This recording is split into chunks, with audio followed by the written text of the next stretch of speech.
आज हम आपके समक्ष ऐसे मुद्दे को लेकर आए हैं जिसमें एक तरफ नेता प्रतिपक्ष का कहना है कि दस्तावेज होने के बावजूद सीएम सच नहीं बोल रहे, वहीं इसके जवाब में उप मुख्यमंत्री का कहना है कि ये सरासर गलत है। नेता प्रतिपक्ष जयराम ठाकुर ने कहा कि ये कितना दुर्भाग्यपूर्ण है कि प्रदेश के मुख्यमंत्री दस्तावेज होने के बावजूद झूठ बोल रहे हैं, जबकि पार्टी के मुखिया और उनके मंत्री मान रहे हैं कि मंदिरों से पैसा मांगा जा रहा है, लेकिन मुख्यमंत्री हैं कि हर बात को हवा में उड़ाने की आदत से बाज नहीं आ रहे हैं। जयराम ठाकुर ने कहा कि मंदिरों से मदद करने का आधिकारिक दस्तावेज पूरे देश ने देखा। मंदिरों में हुई ट्रस्ट की बैठकों की खबरें हर मीडिया में आई। वहीं पार्टी की अध्यक्ष कह रही हैं कि पैसा मांगा गया है, मंत्री कह रहे हैं कि मांग लिया है, तो गलत क्या है। लेकिन मुख्यमंत्री कह रहे हैं कि उन्होंने कोई पैसा मांगा ही नहीं। इसका मतलब मुख्यमंत्री खुलेआम झूठ बोल रहे हैं। लेकिन यहाँ पर सबसे बड़ा सवाल यह है कि मुख्यमंत्री पैसा मांगने के बावजूद झूठ क्यों बोल रहे हैं। झूठ बोलने के लिए उन्हें माफ़ी मांगनी चाहिए। जयराम ठाकुर ने कहा कि 2 साल के कार्यकाल में कांग्रेस सरकार और मुख्यमंत्री की प्राथमिकता में आम जनमानस कहीं नहीं है और न ही उनके हित के लिए किसी भी काम में सरकार द्वारा कोई तत्परता दिखाई गई है। जयराम ठाकुर ने कहा कि 2 साल के कार्यकाल में कांग्रेस सरकार और मुख्यमंत्री की प्राथमिकता में आम जनमानस कहीं नहीं है और न ही उनके हित के लिए किसी भी काम में सरकार द्वारा कोई तत्परता दिखाई गई है। जयराम ठाकुर ने तो यहाँ तक कह दिया कि वर्तमान सरकार का सारा ध्यान अपने मित्रों, सलाहकारों और मुख्य संसदीय सचिवों पर है। इन सभी पर धड़ल्ले से करोड़ों रुपए लुटाए जा रहे हैं। सुक्खू सरकार सिर्फ केंद्र सरकार के द्वारा भेजे जा रहे पैसे का दुरुपयोग कर रही है। केंद्र सरकार के द्वारा भेजे गए विकासात्मक कार्यों के बजट को स्टेट ट्रेजरी में डाइवर्ट कर रही है। यही वजह है कि सभी काम ठप पड़े हैं। जयराम ठाकुर ने कहा, जहां मित्र मंडली की बात आती है तो सरकार मिनटों में करोड़ों रुपए का प्रबंध कर लेती है, लेकिन आम हिमाचली के हित का मामला होता है तो सरकार विपक्ष और केंद्र सरकार को कोसेगी। हिमाचल प्रदेश सरकार बहुत अजीबोगरीब फैसले लेने के लिए पूरे देश भर में चर्चित हो चुकी है। पूरे देश भर में अभी महाकुंभ में स्नान करने के लिए बड़ी संख्या में लोग आए, नेता आए, सभी धर्मों के लोग आए, सभी जातियों के लोग आए, लेकिन कांग्रेस के नेताओं ने और कांग्रेस के लोगों ने विरोध भी किया और महाकुंभ के इस पवित्र स्नान में जाने में संकोच भी किया।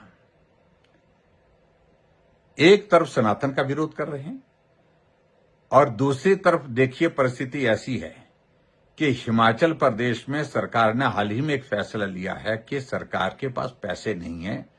सरकार के एक विभाग के सेक्रेटरी डिप्टी कमिश्नर को चिट्ठी लिखते हैं कि मंदिरों और ट्रस्ट में जो पैसा है, जो सरकारी नियंत्रण में हिमाचल प्रदेश में लगभग 36 टोटल मंदिर हैं, उन मंदिरों और ट्रस्ट में जो पैसा है उस पैसे को सरकार के खजाने में जमा कर दें, ताकि हिमाचल प्रदेश की 2 योजना, एक सुखाश्रय योजना और सुख शिक्षा योजना, ये 2 योजनाओं को चलाने के लिए हम उस पैसे को खर्च कर सकें।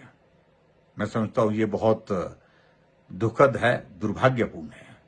कभी भी किसी भी सरकार ने मंदिर और ट्रस्ट का पैसा लेकर के सरकार की योजनाओं के लिए खर्च नहीं किया है। जब भी पैसा अगर मंदिर ट्रस्ट से अगर लिया गया है तो कोई आपदा आ गई, जैसे कोविड का दौर था, जैसे बाढ़ बरसात के कारण बहुत बड़ा नुकसान हुआ, लोगों की जिंदगी चले गई, उस वक्त मदद करने के लिए मुख्यमंत्री राहत कोष में मदद अगर मंदिरों और ट्रस्ट से ली जाती वो समझ में आती है। सीएम रिलीफ फंड में गरीब लोगों के इलाज के लिए, गरीब लोगों की मदद करने के लिए पैसा लिया जाता है, वो समझ में आती है। लेकिन सरकार की बजटेड योजनाओं को चलाने के लिए मंदिर और ट्रस्ट से पैसा लेने के लिए आदेश ही नहीं करना, आदेश के अलावा बार बार फॉलोअप किया जा रहा है कि जल्दी पैसा भेजो, जितना भी पैसा है भेजो। ये मैं समझता हूं कि हैरान करने वाला फैसला है। एक तरफ सनातन का विरोध, एक तरफ सनातन को गालियां और एक तरफ सनातन में जो आस्था रखते हैं, श्रद्धा रखते हैं, उनके खिलाफ टिप्पणियां करना कांग्रेस के नेताओं का, और उधर मंदिर से लेकर के सरकार खर्चा चलाने के लिए पैसा मांग रही है।